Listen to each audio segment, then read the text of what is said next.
పూర్వకాలంలో ఒక మహర్షి తన ఆధ్యాత్మిక సాధనలో ఒక గాఢమైన జ్ఞానాన్ని అందుకున్నారు. మనిషి శరీరం లోపల 7 శక్తి కేంద్రాలు ఉంటాయని, వీటిని చక్రాలు అని పిలుస్తారని ఆయన గుర్తించారు. ఈ చక్రాలు ప్రతి చక్రం ఓ ప్రత్యేక శక్తి, ఓ జీవన మూలాన్ని కలిగి ఉంటాయి. మొదటి చక్రం మూలాధార చక్రం, భూమితో మన సంబంధాన్ని సూచిస్తుంది. రెండవది స్వాదిష్టాన చక్రం, సృజన, భావోద్వేగాలకు మూలం. మూడవది మణిపూర చక్రం, మన అంతర్లీన శక్తిని నియంత్రిస్తుంది. నాలుగవది అనాహత చక్రం, ప్రేమ, శాంతి యొక్క కేంద్రం. ఐదవది విశుద్ధ చక్రం, మన మాటల శక్తిని పరిపూర్ణం చేస్తుంది. ఆరవది ఆజ్ఞ చక్రం, జ్ఞానం, ధ్యానం కోసం ద్వారం లాంటిది. చివరగా సహస్రార చక్రం, ఇది ఆధ్యాత్మిక శిఖరానికి ప్రతీక. ఈ చక్రాలు సరిగా పనిచేస్తే జీవితం ఆనందమయం అవుతుంది.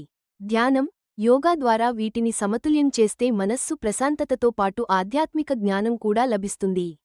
మన శరీరమంతా విశ్వానికి ఒక ప్రతిబింబం, ఈ చక్రాలు మన ఆత్మను విశ్వశక్తితో కలుపుతాయి.